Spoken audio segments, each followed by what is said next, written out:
Welcome to CBSE English Teacher. Let's look at the line by line explanation of the lesson Lost Spring Stories of Stolen Childhood from Class 12 English. Let's move on to the video now. I remember a story a man from Udupi once told me.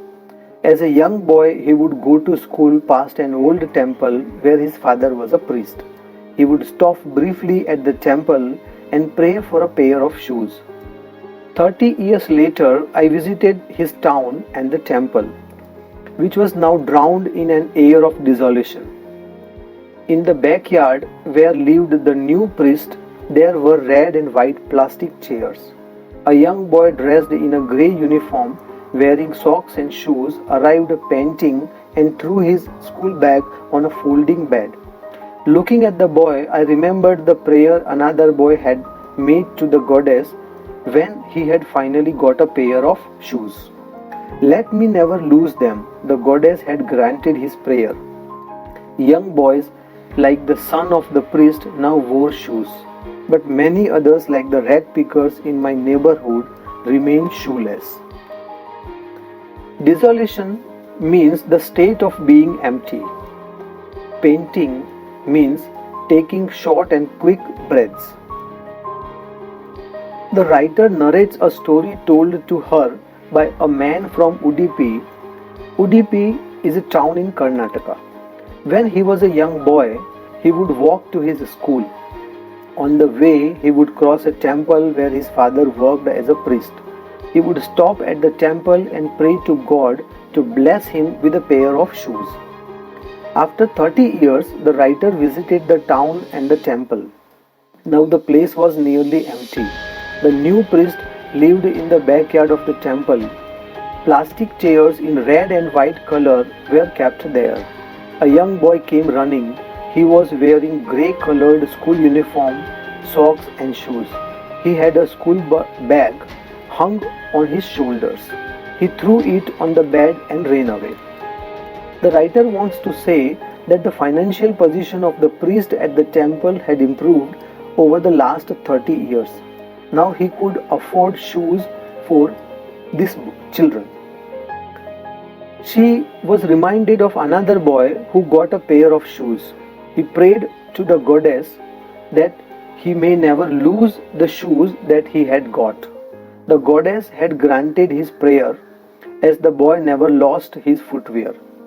This shows us that the underprivileged value anything that they get because they have been longing for it. My acquaintance with the barefoot rag pickers leads me to Simapuri, a place on periphery of Delhi, yet miles away from it metaphorically. Those who live here are squatters who came from Bangladesh back in 1971. Sahib's family is among them. Simapuri was then a wilderness. It still is, but it is no longer empty. In structures of mud with roofs of tin and tarpaulin, devoid of sewage, drainage and running water, live 10,000 rag pickers. Acquaintance means contact. Periphery means outer area. Metaphorically means symbolically. Squatters are persons who unlawfully occupies an uninhabited building or unused land. Wilderness means a wasteland, and tarpaulin means heavy duty waterproof cloth. The writer describes the area where these rag picker boys live. Simapuri, located on the outskirts of Delhi, was very different from the capital of the country. In 1971, when these rag pickers had migrated from Bangladesh, the area had been a wasteland. Simapuri was still a wasteland, but now it was not empty, as almost 10,000 rag pickers lived there in structures made of mud, with roofs made of thin sheets of tin or plastic material called tarpaulin. There was no sewage, drainage or running water facility in Simapuri. They lived in unhygienic conditions It was a piece of wasteland where the garbage of the city was collected. These people had started living there illegally. They have lived here for more than 30 years without an identity, without permits, but with ration cards that get their names on voters' lists and enable them to buy grains. Food is more important for survival than an identity. If at the end of the day we can feed our families and go to bed without an aching stomach, we would rather live here than in the fields that gave us no grain. Say a group of women in tattered saris when I asked them why they left their beautiful land of green fields and rivers. Permits means legal documents. Tattered means torn. The rag pickers had been living illegally in Simhapuri for the last 30 years. They have occupied the area without government permission or ownership. The politicians of the area have provided them ration cards and voter identity cards. They got grocery for their family through these ration cards, and in return they cast their votes in favor of the politician who had helped them. The writer asked a group of women who were wearing torn saris that why did they leave their homes in Dhaka. They replied that if they were able to satisfy the hunger of their families and sleep well at night, they were happier to live in Simhapuri than their fields in Dhaka, which were ruined and gave them no food. Wherever they find food, they pitch their tents that become transit homes. Children grow up in them, becoming partners in survival. And survival in Simhapuri means rag picking. Through the years, it has acquired the proportion of a fine art. Garbage to them is gold. It is their daily bread, a roof over their heads, even if it is a leaking roof. But for a child, it is even more. Transit homes means temporary homes. These people traveled in search of food, and wherever they find it, they set up temporary homes and started living there. Their children kept on growing there, and gradually they also started helping their parents in seeking means of survival. For those who lived in Simhapuri, the means of survival was rag picking. As they had been doing it for many years, they became trained at rag picking and did it well. For the rag pickers, the garbage was as precious as gold. Their families searched the garbage dumps and got things which they sold to fund their food. They gathered torn and damaged sheets which were used to cover the roof of their homes. These did not cover them well, but still provided them with some protection. For the children, the garbage dumps were more than a means of survival. I sometimes find a rupee, even a 10 rupee note. Sahib says, his eyes lighting up.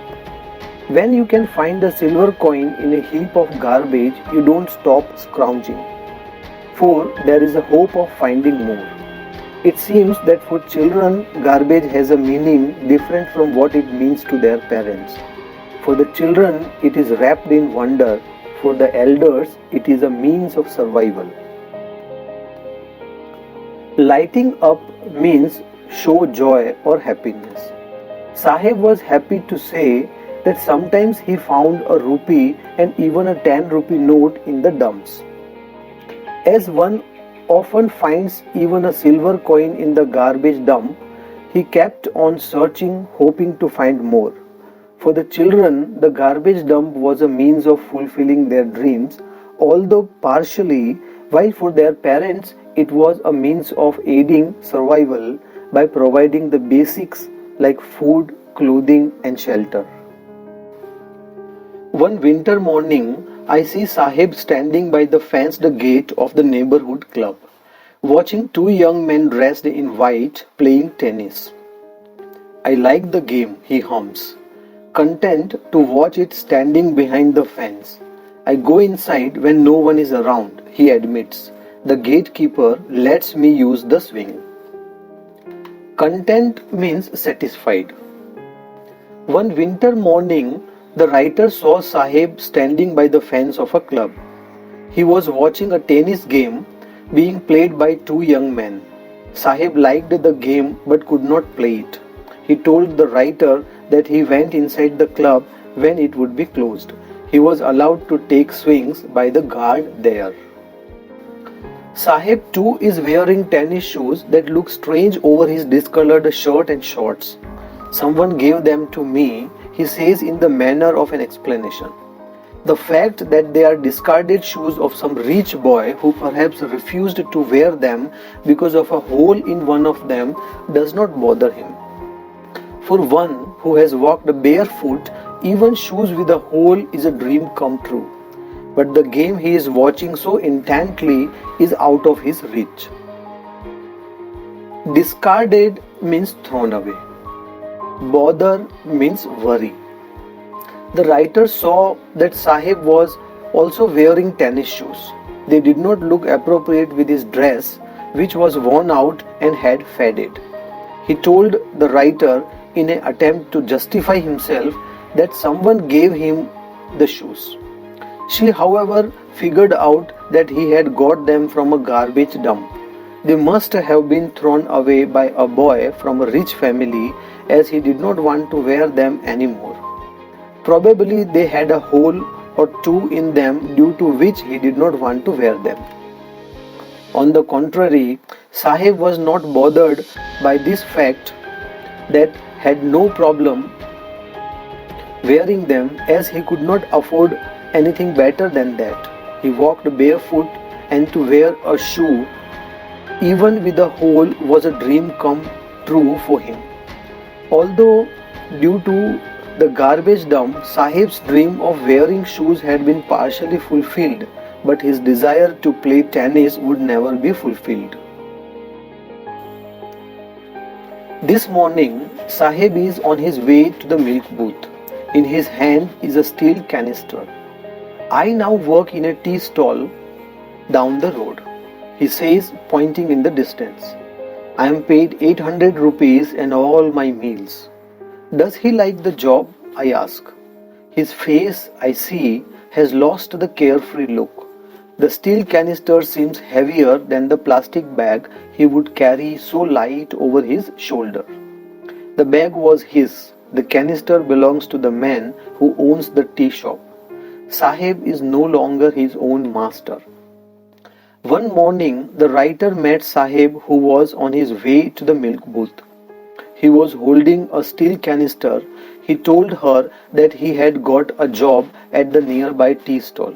He would earn 800 rupees a month and get meals too. The writer asked him if he liked the job, as she could see that he had lost the carefree look. As now Sahib was working for someone else and was carrying his master's canister, he was burdened with responsibility. Earlier, as a rag picker, Sahib would carry his own bag and was his own master. Now he was no longer his own master.